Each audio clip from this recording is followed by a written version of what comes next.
Bonjour, voici la sensibilisation aux caractéristiques du trouble du spectre de l'autisme présentée par la direction du programme en déficience, autisme et réadaptation.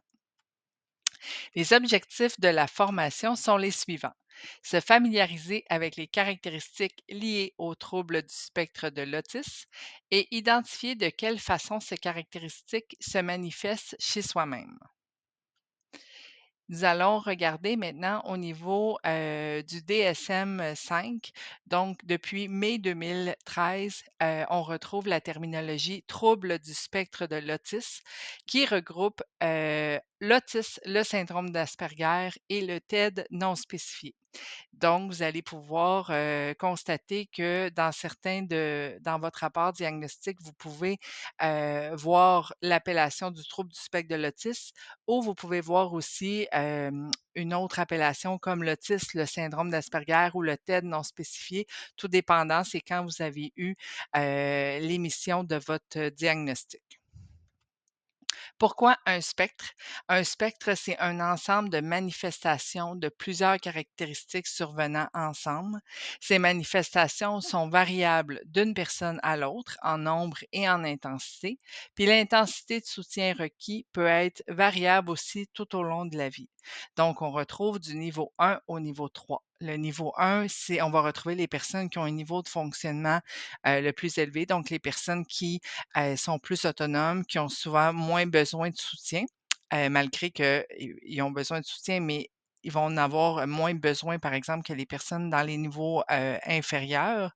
Puis, vous pouvez constater aussi que chaque personne, autiste a vraiment un niveau de fonctionnement qui peuvent être différents, même si toutes ces personnes-là, répondent aux critères, là, diagnostiques pour avoir le trouble du spectre de l'autisme. La prévalence, du TSA. Donc, l'estimation de la prévalence de l'autisme au Québec est de 1,4 de la population. L'estimation de la prévalence de l'autisme au Canada, incluant les enfants et les adultes, est de 1 sur 94. Au Québec, le taux de prévalence double aux 4 à 5 ans. Puis, les garçons sont 4 à 5 fois plus touchés, que les filles. Toutefois, il faut considérer qu'au niveau des filles, il peut y avoir le phénomène du camouflage. Donc parfois, c'est plus difficile, de détecter, les caractéristiques, les symptômes associés au TSA, puis d'arriver à faire un diagnostic. Les facteurs soulevés, pouvant expliquer, l'augmentation, de la prévalence. Donc, on a, l'omission diagnostique des personnes n'ayant reçu aucun diagnostic auparavant sont aujourd'hui considérées comme ayant un TSA. Donc, c'est-à-dire, ça peut être des personnes qui n'avaient pas, consulté auparavant, qui se questionnaient ou qui avaient reçu d'autres diagnostics puis maintenant qui, ont soit consulté ou qui ont revu leur professionnel, puis que le professionnel est arrivé à poser le diagnostic de TSA parce que ce diagnostic-là expliquait mieux, que d'autres diagnostics que la personne pouvait avoir, reçus. L'élargissement des critères, diagnostiques.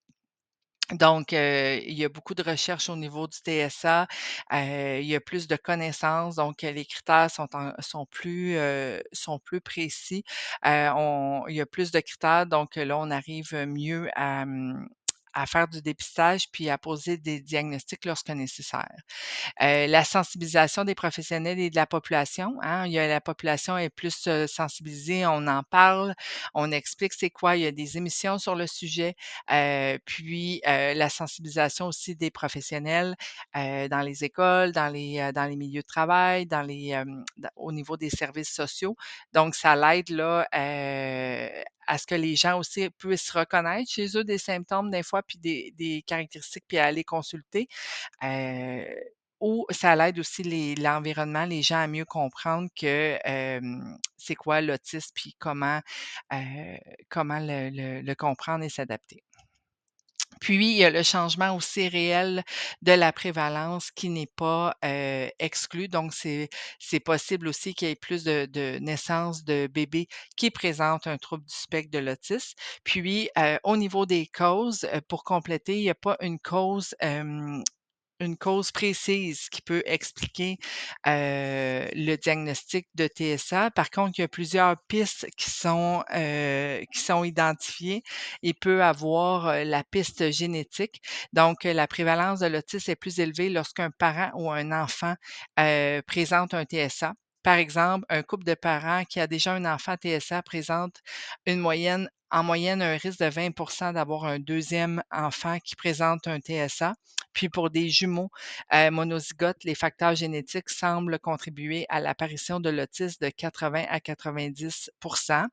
Ça, c'est la piste génétique. Il y a la piste neurobiologique aussi. Ça, c'est au niveau, dans le cerveau qui peut avoir un excédent de synapses. Ça, dans le fond, c'est les points de jonction entre les neurones qui permettent le transfert, d'informations. Fait que chez les autistes, il y aurait eu des recherches qui sont arrivées à la conclusion qu'il y a un excès d'informations qui circulent dans le cerveau qui pourrait être à l'origine, des symptômes typiques chez l'autiste, comme l'hypersensibilité. Puis il y a la piste aussi environnementale, lien possible entre l'autisme et les polluants, atmosphériques, les métaux lourds, mais ces constatations-là sont peu, concluantes. Ensuite de ça, on retrouve, on voulait vous présenter là des personnalités publiques qui présentent un trouble, du spectre de l'autisme. Donc, on retrouve, Stéphane, Wilshire, qui est un artiste qui dessine et peint des paysages urbains détaillés, puis il a un talent particulier pour le dessin réaliste, des représentations précises des villes, parfois après avoir observé que brièvement, la ville. Il arrive à reproduire de façon, très détaillée. Par la suite, nous retrouvons, Docteur Temple Grandin, qui est une femme autiste, professeure de zootechnie et de sciences animales à l'Université d'État du Colorado. Elle est docteure et spécialiste de renommée internationale dans cette même discipline. Elle a fondé une entreprise d'ingénierie et de conseil sur les conditions d'élevage du bétail. En 2012, près de la moitié des abattoirs de bovins en Amérique du Nord sont équipés du matériel, qu'elle a, conçu. Puis, on retrouve aussi, David Bard, hem, qui lui, est aussi un artiste là qui fait, des dessins là très minutieux là et très soucieux, très réalistes. Donc, pouvez-vous nommer des caractéristiques chez les personnes TSA à partir, de ces, œuvres présentées? Donc, des personnes d'exception. Les personnes qui ont un TSA, sont des personnes d'exception.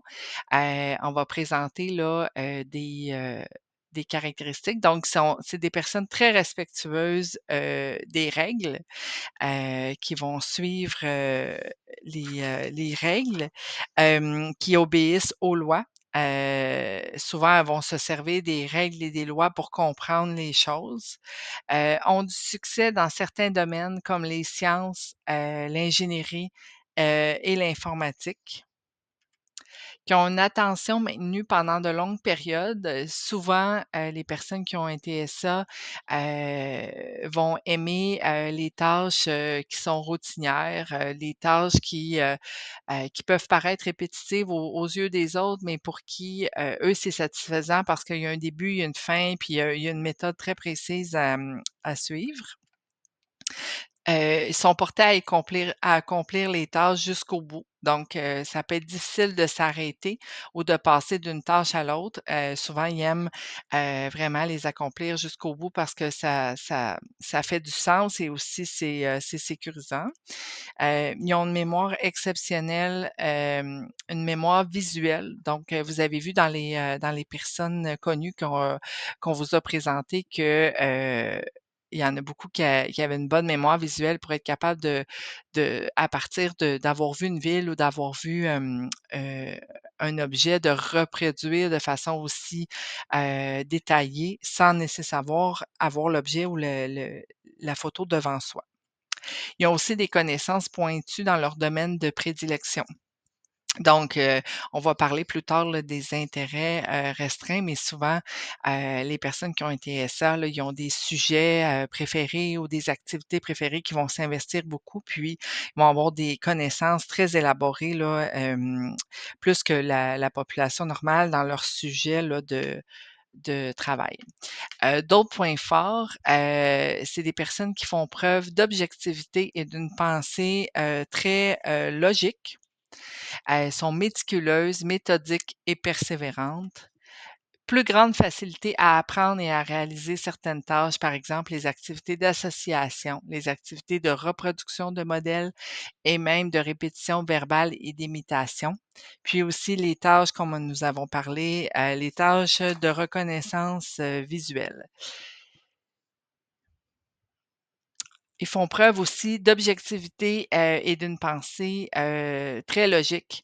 Là, je l'ai déjà nommé, donc le point qui me restait à vous nommer, c'est les compétences étonnantes pour, le dessin et la musique, puis que ce sont aussi des personnes honnêtes, et loyales. Le syndrome neurotypique est un trouble neurobiologique caractérisé par une préoccupation pour ce qui concerne le social, une illusion de supériorité et une obsession, pour, la conformité. On est différent, rien de moins. D'abord, nous allons aborder, comment reconnaît-on, si une personne a un TSA? Donc, au niveau des critères diagnostiques, on retrouve 2 grandes catégories. D'abord, la première qui est la communication et les interactions sociales et la deuxième qui sont les comportements, intérêts et activités. Donc, il faut présenter un certain nombre de caractéristiques, qui est dans dans chacune, des 2 catégories pour avoir un diagnostic de TSA. Nous allons d'abord aborder la communication et les interactions sociales. D'après vous, qu'est-ce que la communication? Les caractéristiques de la personne TSA et la communication sont les suivantes. La communication pour les personnes TSA sert surtout à donner de l'information. Le sujet de conversation et son contenu sont plus importants que le contact social. Donc, la communication, elle a un sens, hein, et on communique pour transmettre une information, pour s'informer, euh, plutôt que seulement pour le plaisir d'échanger avec quelqu'un, d'être en contact avec cette personne-là.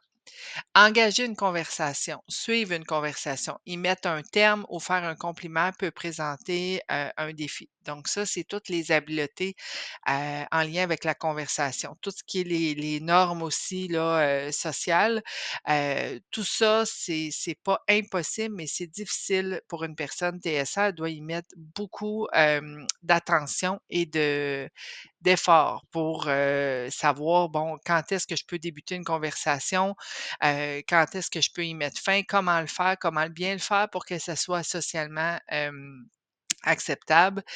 Tout ça, c'est des choses qui peuvent être appris, mais qui ne sont pas nécessairement, naturelles, au début. Ensuite, le décodage et la compréhension du langage non verbal, donc tout ce qui est les gestes, l'expression du visage, l'intonation de la voix, du contexte de la conversation ainsi que des codes sociaux, c'est ardu. Dans le fond, l'information verbale est d'abord considérée, puis ensuite sont les informations non verbales qui sont traitées, mais très peu d'entre elles. Ça veut dire dans le quotidien, c'est qu'une personne qui a un TSA, c'est difficile de tenir compte dans une conversation à la fois des informations non verbales, donc la personne, c'est quoi l'expression faciale qu'elle a, c'est quoi le ton de voix qu'elle a, puis aussi de traiter en même temps ce qu'elle me dit verbalement, puis de faire le lien entre les 2 pour me dire: «Qu'est-ce que ça veut dire finalement? Elle veut-tu poursuivre la conversation? Es-tu fâchée? Est-ce qu'elle veut arrêter? Est-ce qu'elle rit de moi?» Tout ça, c'est difficile de traiter ça en même temps. La personne qui a un TSA, elle souvent va s'arrêter à un élément à la fois, donc comme les conversations vont vite, des fois, elle peut perdre le fil, puis ça peut être difficile, de faire les bons comportements là, de s'adapter. La compréhension est souvent, littérale. Ça veut dire que tout ce qui est la compréhension du double sens, des mots ou des phrases, de l'humour et de l'ironie, c'est plus difficile. Ça veut pas dire qu'une personne qui a un DSA comprend pas les blagues ou elle comprend pas, certaines expressions, mais c'est pas nécessairement acquis du premier coup. Ça se peut que c'est parce qu'elle se l'ait fait expliquer, ça se peut que, ça soit dans des contextes que c'est plus facile à comprendre, mais souvent, là, va falloir, éviter là les doubles sens, l'ironie avec les personnes qui présentent un TSA pour leur faciliter un petit peu là la vie dans la compréhension de la communication. D'après vous, qu'est-ce qu'on entend par interaction sociale? Donc, au niveau, des caractéristiques de la personne, qui a un TSA et les interactions sociales, on va voir les différentes caractéristiques. D'abord, décoder les intentions et les pensées des autres et adapter le comportement en fonction des attentes de l'autre, ça représente un défi. On va en parler tout à l'heure, dans les théories explicatives, mais tout ce qui est, comprendre les intentions puis les pensées, c'est quelque chose qui est pas visible, hein, c'est quelque chose qu'on doit situer, imaginer, que l'autre personne a dans sa tête. Donc c'est quelque chose qui est abstrait, qui est pas évident, là, pour les personnes, là, qui présentent, un TSA. Préférence pour les activités individuelles ou en petits groupes. Souvent, les personnes qui ont un TSA, ils préfèrent, être, soit seuls ou ils vont partager des activités avec une personne ou un petit groupe comme c'est nommé, en raison là de que c'est difficile, hein, les conversations de groupe, puis les stimuli aussi sociaux là, puis au niveau sensoriel qu'on va voir, plus tard. Mais ça ne veut pas dire que les personnes qui ont un TSA, ils ont pas le goût, d'avoir des amis, d'avoir des activités sociales puis des échanges. C'est juste qu'il faut que ça soit adapté à leurs, besoins. Comprendre et appliquer, certaines règles sociales, comprendre et appliquer certaines règles sociales qui semblent illogiques. Quand ça fait pas de sens, pour les personnes, qui présentent un TSA, c'est plus difficile, de comprendre. Donc, faut souvent, on va expliquer le sens, puis ça va aider à adhérer aux règles. Donc, nous allons, présentement voir, le vidéo de, Philippe, Desmeules qui explique les conventions, sociales. Les fameuses conventions sociales. C'est particulièrement difficile pour quelqu'un qui souffre d'autisme de les comprendre, de les trouver pertinentes, de les trouver intéressantes. C'est très difficile pour tout ça. Ensuite, le truc que moi j'ai trouvé pour réussir à plus fonctionner socialement et réussir à m'adapter aux conventions sociales, c'est de répéter dans ma tête euh, les contacts sociaux futurs que je pourrais avoir. Comme par exemple, je savais que ma cousine allait venir montrer son bébé à mon milieu familial. Donc là, dans ma tête, j'ai répété, bon, tu vas toucher la tête du bébé, puis tu vas dire, ah, il est vraiment beau, il a vraiment des beaux yeux. Alors là, ma cousine est arrivée, j'ai flatté la tête du bébé, j'ai dit, ah, il est vraiment beau, il a vraiment des beaux yeux. Et je dois toujours faire ça dans ma tête. Comme par exemple, quand je suis arrivé ici pour tourner les capsules, je savais que la directrice ici allait me demander si je voulais un café. Donc, dans ma tête, j'avais répété la situation et j'avais décidé que là, il fallait que je lui dise merci beaucoup. Donc, quand elle venait m'apporter le café, je lui ai dit merci beaucoup. Là, évidemment, vous comprendrez que ça doit être extrêmement fatigant pour moi d'avoir constamment à répéter des interactions sociales futures. C'est effectivement très fatigant. C'est pour ça que souvent, ma mère n'aime pas ça que je fasse ça, mais souvent, je ne vais pas parler à la caissière. Dans des contacts sociaux, inutiles, je ne vais pas les appliquer justement pour me reposer. Euh, Ensuite, chose qui est importante à dire pour les conventions sociales, personnellement, là, ils ont tendance à jamais rentrer dans mon cerveau. Là. Je réussis jamais vraiment à tout le temps m'en rappeler et que ça devienne naturel. Ça arrive que pour très peu de conventions sociales. Comme ouvrir la porte pour les autres, ça finit par rentrer. Mais malheureusement, il y en a encore beaucoup à rentrer. Ça reste difficile. Ma mère a dit que ça rentre d'une oreille, ça sort de l'autre. Puis je m'en rappelle jamais. Voilà.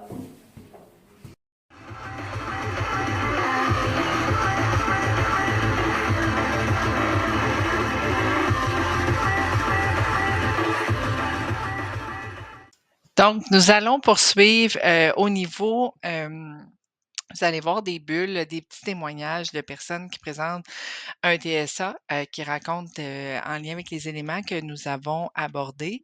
Donc, je vais vous les laisser là, les regarder, mais je peux en lire une. La première bulle aussi, je ne suis pas capable de mentir, mais je me suis améliorée à garder un secret comme pour ne pas dire les cadeaux, de Noël. Donc pour les personnes, c'est pas quelque chose qu'on a vu directement, mais pour les personnes qui ont un TSA, c'est difficile là de mentir. Souvent, ils vont dire, ce qui s'est réellement passé ou ce qu'ils ont dans leur tête, leurs pensées. Parfois, ça peut sembler, direct ou maladroit, mais c'est pas, par intention, négative que les personnes font ça. C'est tout simplement parce que, des fois, ça peut être difficile de comprendre, pourquoi là, faut mentir ou pourquoi là, on peut pas dire la vérité telle qu'elle est, de comprendre qu'est-ce que ça pourrait avoir comme impact chez l'autre. Des fois, ça peut être quelque chose de plus, plus difficile. Donc, je vous laisse là, regarder là, les prochaines, bulles.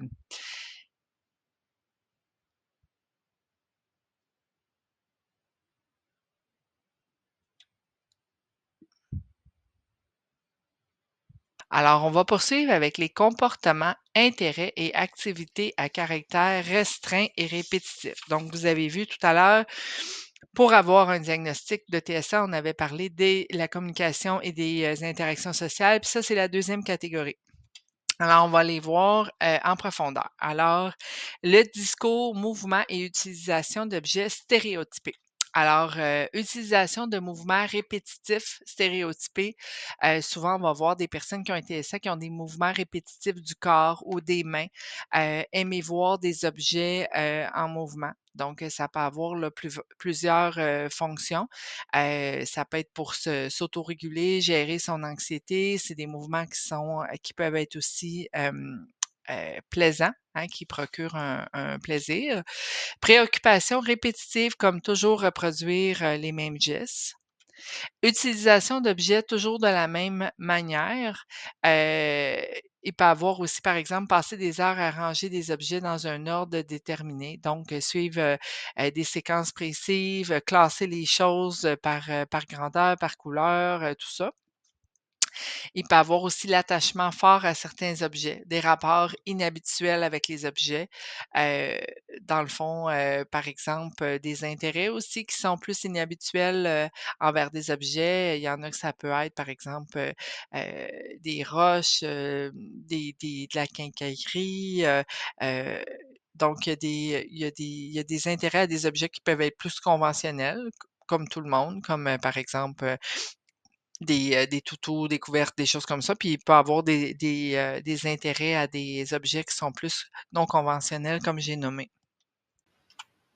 Donc, nous allons poursuivre avec l'écholalie. L'écholalie, c'est la tendance à répéter des mots, des phrases entendues.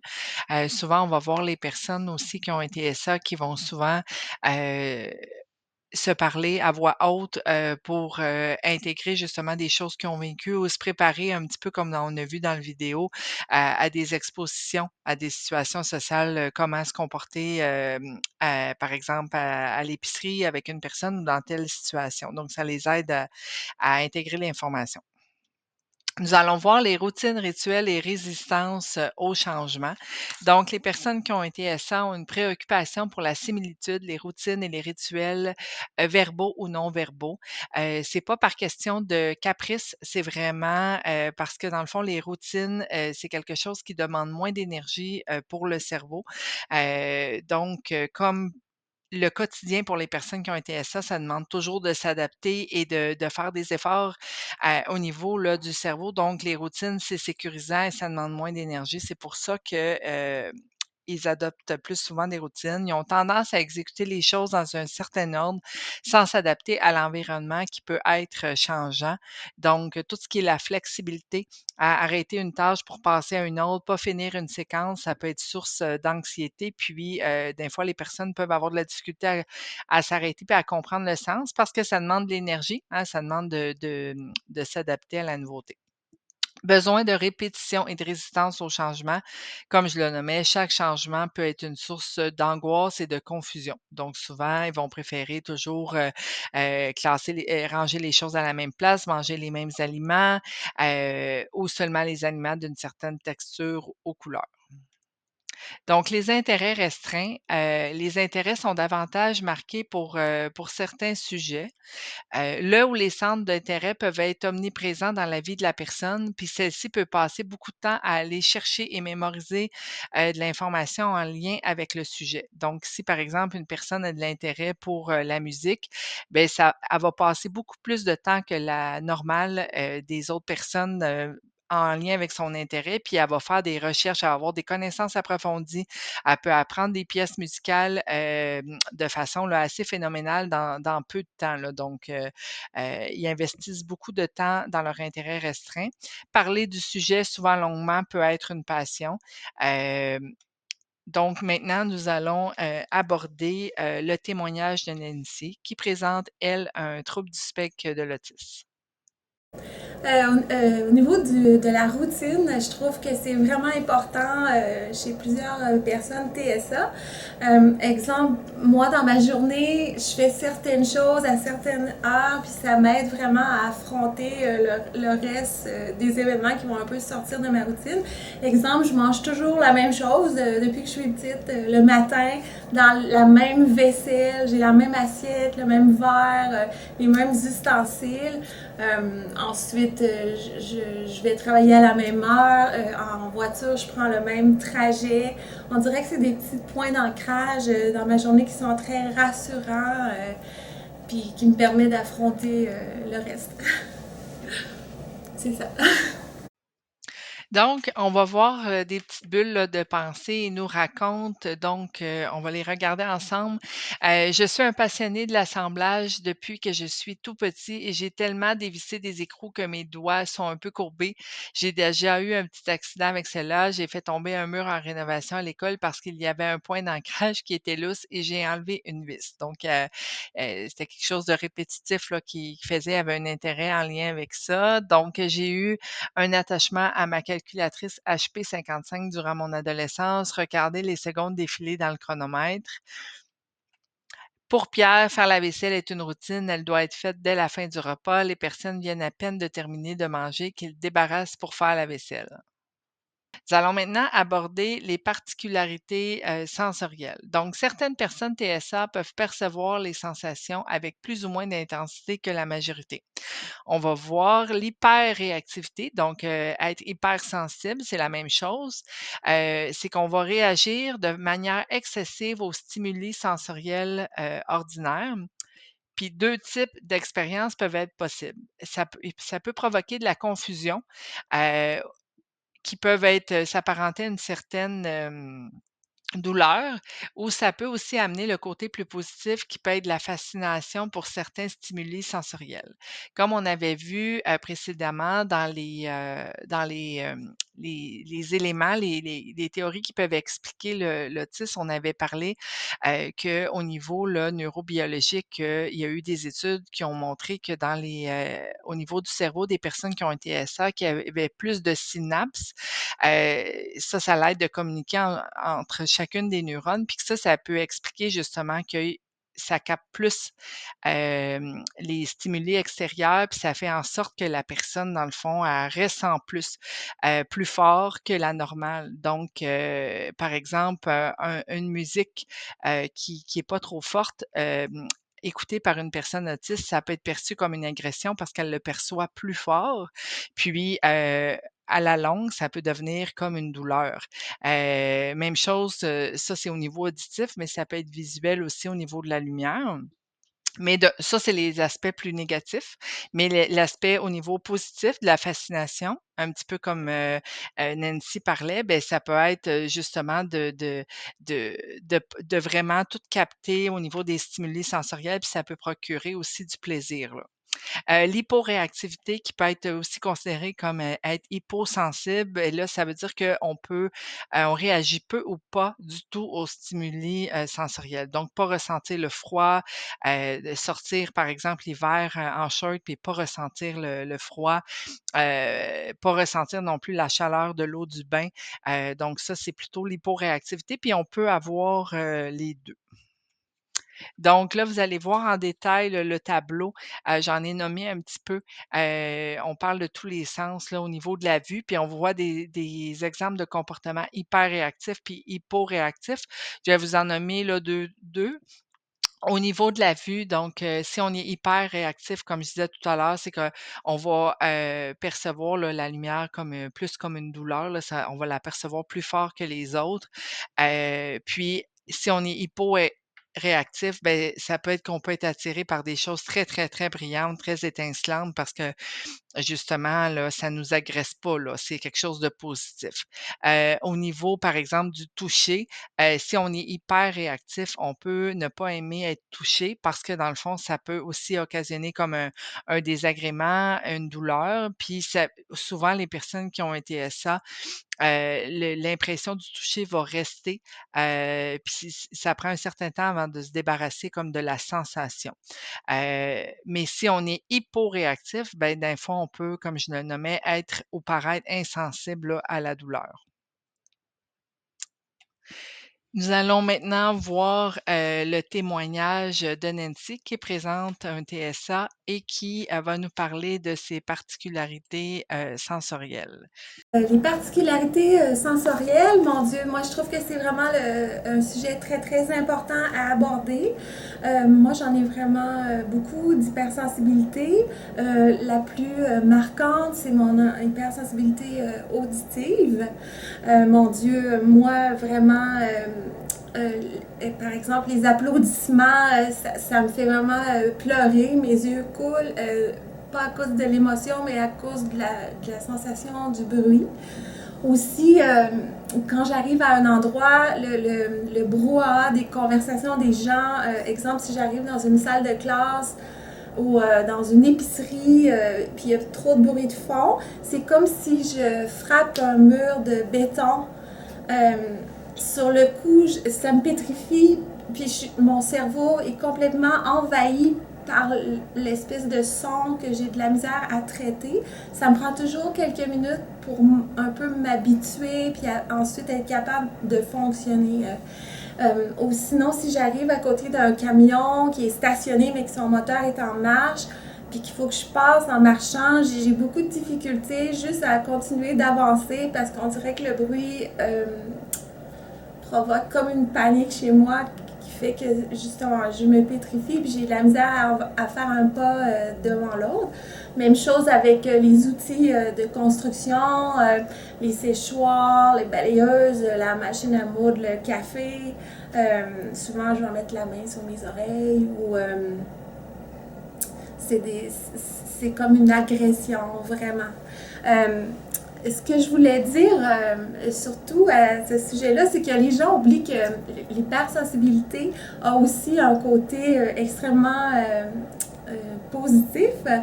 Par exemple, moi j'entends le vent dans l'herbe, j'entends les ailes des oiseaux quand ils volent, puis Ça fait que moi, j'aime beaucoup, beaucoup les sons. J'enregistre les sons au lieu de prendre des photos. Quand je vais en voyage, moi, j'enregistre des sons sur mon téléphone. Puis ça me procure vraiment énormément de joie. Puis je trouve que c'est un côté qu'on parle pas beaucoup, le côté positif.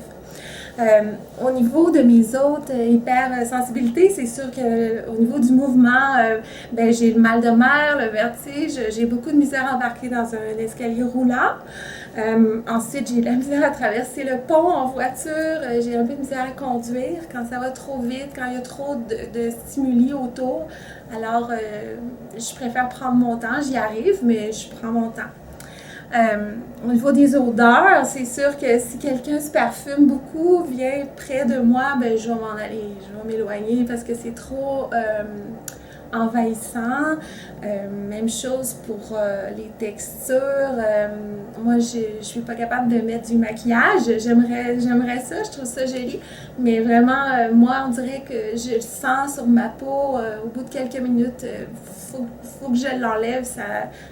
Ça me dérange beaucoup. Puis, même chose pour les vêtements. C'est sûr que moi, j'adore les vêtements de coton, les vêtements de lin, les textures plus naturelles parce que les textures synthétiques, je vais aller me changer. C'est sûr, ça va trop m'agresser toute la journée. Puis, au niveau gustatif, c'est sûr que moi, j'ai besoin d'un petit kick. J'aime beaucoup les mets épicés. J'achète énormément de limonade depuis que je suis petite. Même, j'ai développé des problèmes de reflux gastrique parce que je mange trop épicé, trop agrumes. Mais je suis pas capable de m'en passer. Euh, Aussi, au niveau du toucher, j'ai beaucoup de misère à aller chez la coiffeuse et surtout le dentiste. Moi, quand je sors du dentiste, souvent je vais pleurer dans ma voiture ou en arrivant à la maison parce que ça a été comme une agression, un peu vécu comme un moment plus agressant. Mais c'est ça. En terminant, je voulais vous dire que, en tout cas, faut surtout pas oublier qu'on a aussi les côtés positifs. Comme moi, j'aime beaucoup toucher les textures. Je vais toucher les vêtements dans les magasins, les beaux tissus doux. J'ai des bacs et des bacs de collection de tissus. Ensuite, moi, j'aime les vitraux parce que ça me procure énormément de plaisir visuellement là, à regarder les belles couleurs. Chez moi, il y a plein de mobiles de suspendus au plafond. Fait que je voulais terminer sur une note plus positive.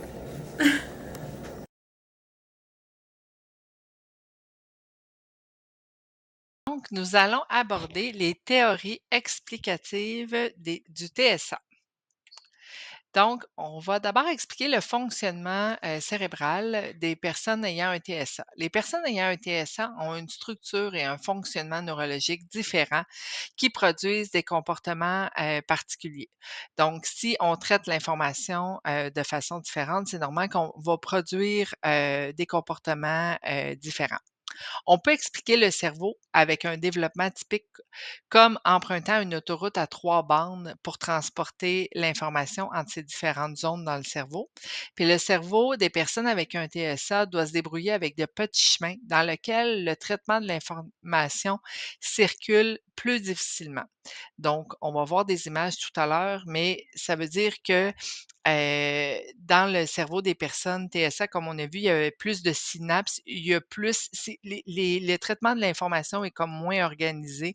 Hem, il est comme un peu plus, éparpillé, puis on n'a pas la personne elle a pas accès autant facilement à l'information, à de l'information précise. Des fois, il faut qu'elle fasse plus d'efforts pour aller, faire des liens puis aller chercher l'information. Donc, c'est pas impossible, mais ça demande plus, de travail.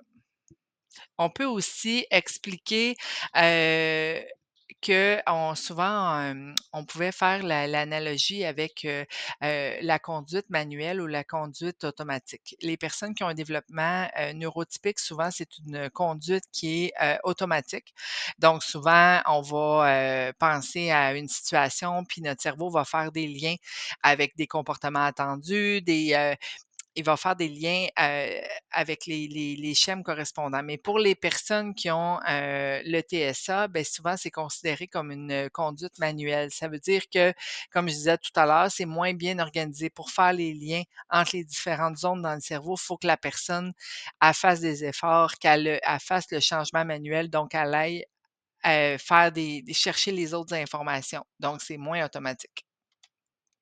Alors, on peut voir, au niveau, de l'imagerie là, cérébrale, le premier cerveau, c'est au niveau, des personnes qui ont un développement neurotypique, donc qui ont pas de TSA. En bleu, c'est, l'habileté à traiter ce qui est, auditif, puis en rose, c'est à traiter ce qui est visuel. Donc on peut voir, que c'est, sensiblement la même chose, mais au niveau, des personnes qui ont un TSA, vous voyez que la section rose est beaucoup plus, élaborée, beaucoup plus exploitée pour les personnes qui ont un TSA que les personnes neurotypiques. Ça, c'est au niveau de ce qui est traité au niveau, visuel. Donc, comme on l'avait nommé tout à l'heure, les personnes qui ont un TSA ont plus d'habileté à traiter ce qui est visuel, mémoire visuelle, de ce qui est, verbal. C'est pour ça qu'on va souvent utiliser des outils, visuels. Les modèles théoriques, alors on a la théorie de l'esprit, la théorie de la cohérence centrale, la cécité contextuelle et la théorie des fonctions exécutives. On va débuter avec la théorie, de l'esprit. Fait que la théorie de l'esprit, c'est vraiment le processus par lequel une personne arrive à reconnaître et à comprendre les pensées, les croyances, les désirs et les intentions des autres afin de donner un sens à leur comportement et de prédire, ce qu'ils sont sur le point de dire. Donc, ça représente une faiblesse, pour les personnes qui ont un TSA parce que c'est vraiment, d'être capable de percevoir, de comprendre des choses qui sont pas visibles. C'est abstrait. Donc, d'être capable, avec la connaissance que j'ai de la personne, de comprendre c'est quoi ses intentions dans le moment, qu'est-ce qu'elle veut? Elle me veut du bien, elle me veut du mal? Est-ce qu'elle est en train de me séduire? Tout ça, et il faut que je fasse plusieurs liens entre plusieurs choses. Donc, la connaissance de la personne, le non-verbal, ce qu'elle est en train de me dire, le contexte, tout ça, c'est des choses, comme on disait, qu'il faut aller chercher. Les liens ne se font pas automatiquement dans le cerveau pour une personne qui a un TSA, alors ça demande beaucoup d'énergie. La théorie de l'esprit et de l'empathie pour les personnes TSA, témoigner de l'empathie, c'est une démarche laborieuse. Elles ont besoin de plus de temps et de réflexion et plus d'informations que nous. Les personnes qui ont un TSA, ça ne veut pas dire qu'ils ne sont pas capables de ressentir d'émotions. Elles ressentent des émotions. Ils sont capables de comprendre aussi la détresse de l'autre puis d'y être sensible. Mais tout ça, ça ne se fait pas naturellement. Il faut qu'ils comprennent qu'est-ce que la personne est en train de vivre, qu'est-ce que ça peut être, qu'est-ce que ça peut représenter pour elle, puis de s'imaginer à sa place, tout ça, ça demande beaucoup d'énergie. Les personnes qui ont été SA ne semblent pas toujours identifier ce qui est important sur le plan social et émotionnel.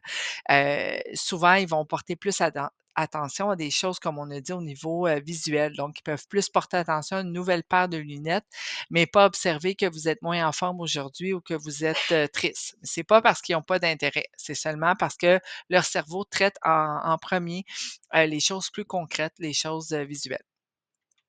Dans les bulles de pensée, je vais les mettre tous et vous en lire une. Thomas confirme, j'utilise les souvenirs des expériences passées dans une sorte de comparaison logique. J'ai appris que certains comportements mettaient les gens en colère. Je compare les expériences que j'ai dans ma bibliothèque de souvenirs avec la situation que je vis, sur le moment. Je prends donc une décision logique à partir de toutes les données, disponibles. La théorie, de la cohérence centrale.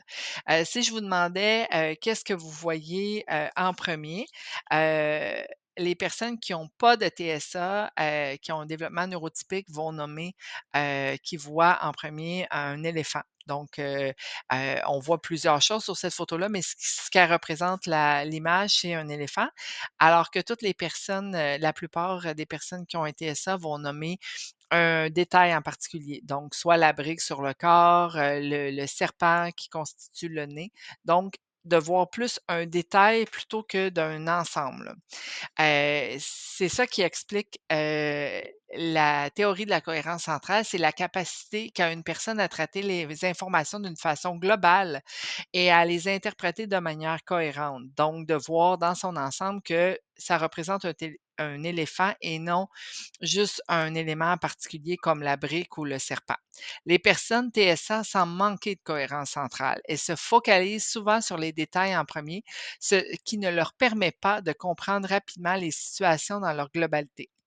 On va parler souvent de la vision tunnel, donc de porter vraiment, notre emphase sur un élément, mais on perd les autres éléments qui nous donnent de l'information sur c'est quoi la situation réellement. Nous allons, maintenant vous montrer un vidéo, qui représente une personne qui a un TSA, qui a des difficultés, justement au niveau, de la théorie de la cohérence centrale.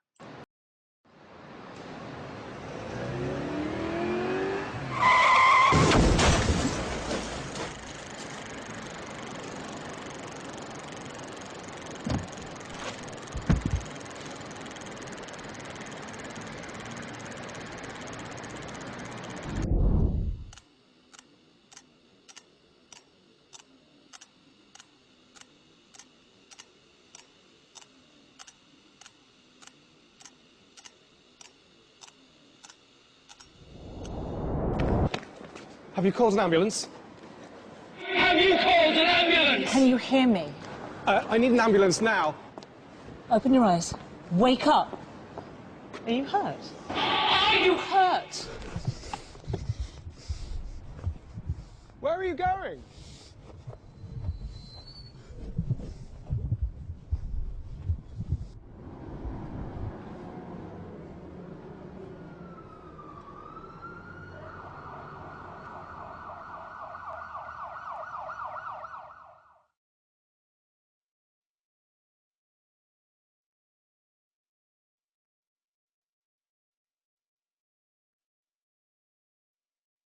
Nous allons maintenant aborder la cécité contextuelle. Donc, selon vous, pourquoi est-ce que la personne, pleure? Donc, là, vous ne voyez pas nécessairement toute l'image, mais dans le fond, cette personne-là, dans le fond, le contexte, c'est qu'elle est en train de couper, des oignons. Donc, en voyant tous les éléments de la situation, on comprendrait que la personne pleure parce que, c'est pas qu'elle est triste, mais que c'est l'oignon qui provoque ça au niveau, biologique. Hem donc, c'est pourquoi il faut vraiment tenir compte de tous les éléments pour comprendre pourquoi la personne pleure. Mais si on focus juste sur le fait de l'alarme, ben on comprend pas que c'est à cause des oignons. Alors, c'est un peu là, cela que ça l'explique. Maintenant, on va, l'aborder plus précisément. Donc, les personnes TSA ont de la difficulté à prendre en compte le contexte qui est non observable des situations. Le contexte non observable, pardon, réfère à tout ce que l'on doit imaginer pour bien comprendre une situation donnée. Les sentiments, les idées, les attentes, d'une personne. Donc on est vraiment dans l'abstrait ça, puis c'est plus difficile pour la personne. Maintenant, les bulles, de parole, je vais en prendre juste seulement une avec vous. Donc, la première, Sandra a été prise de panique lorsque l'enseignant a annoncé en classe: «La semaine prochaine, nous irons tous au zoo». Ce qui n'était pas dit littéralement, mais qui était sous-entendu, c'était: «Nous allons là-bas en visite et nous en revenons ensuite». Sandra n'avait pas compris ce contexte inaudible et craignait de devoir aller au zoo pour l'éternité. Maintenant, la théorie des fonctions exécutives. C'est quoi les fonctions exécutives? C'est les capacités nécessaires pour s'adapter à des situations nouvelles, c'est-à-dire qui ne sont pas routinières. Quand on a des routines, on ne fait pas affaire à nos fonctions exécutives, mais quand il arrive un imprévu, une situation nouvelle, c'est là que notre cerveau va faire référence à nos fonctions exécutives qui sont vraiment situées là, dans notre lobe frontal du cerveau. Puis ça va faire en sorte qu'on va trouver rapidement des stratégies, des solutions pour trouver une résolution de problème, planifier, s'organiser en lien avec qu'est-ce qui se passe. Fait que ça, c'est quelque chose qui est très difficile pour les personnes qui ont un TSA. Les personnes qui ont été TSA peuvent présenter justement des difficultés sur le plan des fonctions exécutives. Puis les fonctions exécutives, on va les détailler ici. Donc, tout ce qui est la flexibilité face à des imprévus, la résolution de problèmes, l'inhibition, ça, c'est mettre vraiment le petit arrêt-stop, soit au niveau de nos comportements ou au niveau de verbal. Donc, c'est de dire, je peux pas dire ça, ça se fait pas dire ça en public, ou je peux pas faire tel comportement. Je peux pas frapper quelqu'un même si la personne, je suis pas d'accord avec, ce qu'elle fait parce que ça se fait pas au niveau social. Donc l'inhibition, c'est vraiment mettre l'arrêt stop. L'initiation d'une tâche ou d'une activité, ça, c'est de débuter quelque chose. Puis la planification et l'organisation, bien, c'est planifier les étapes pour, faire une activité, puis organiser tout le matériel et tout ça.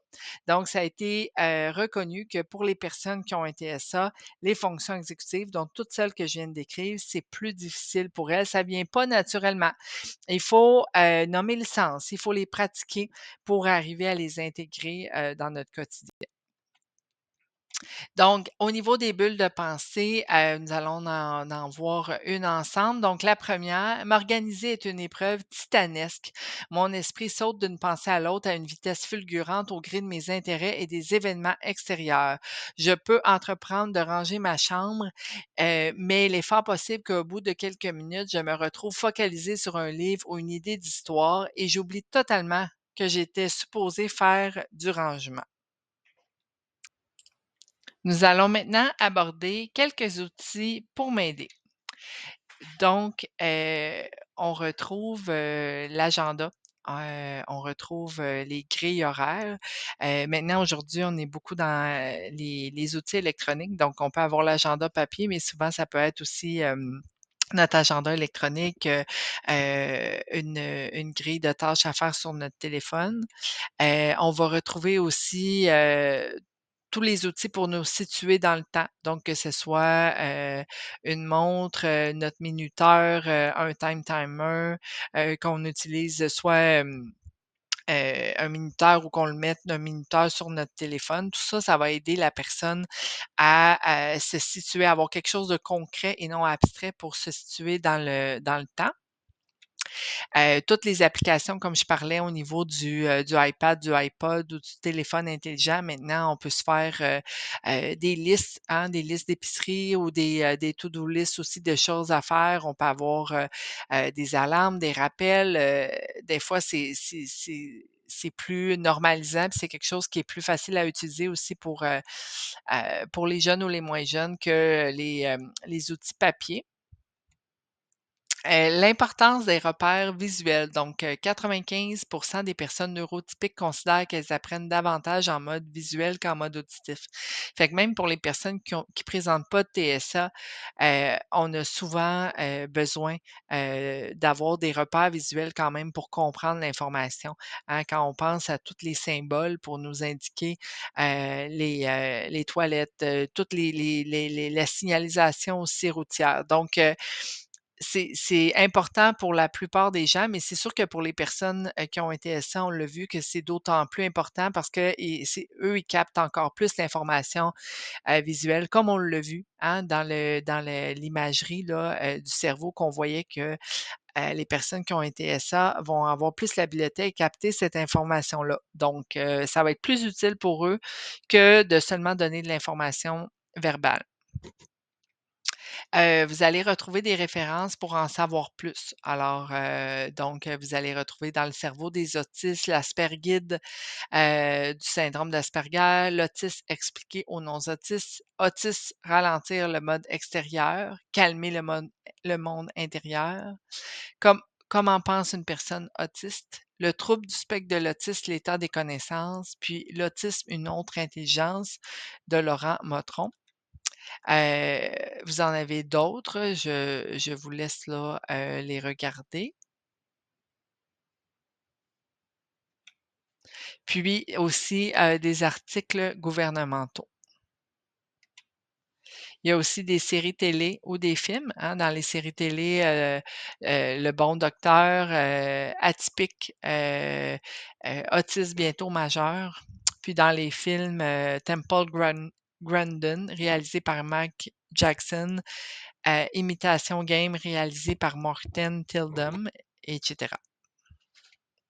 des liens Internet et des blogs.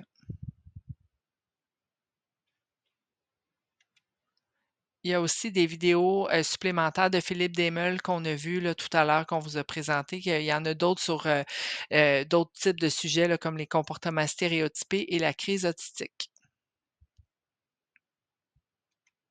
Alors, merci à vous de votre écoute.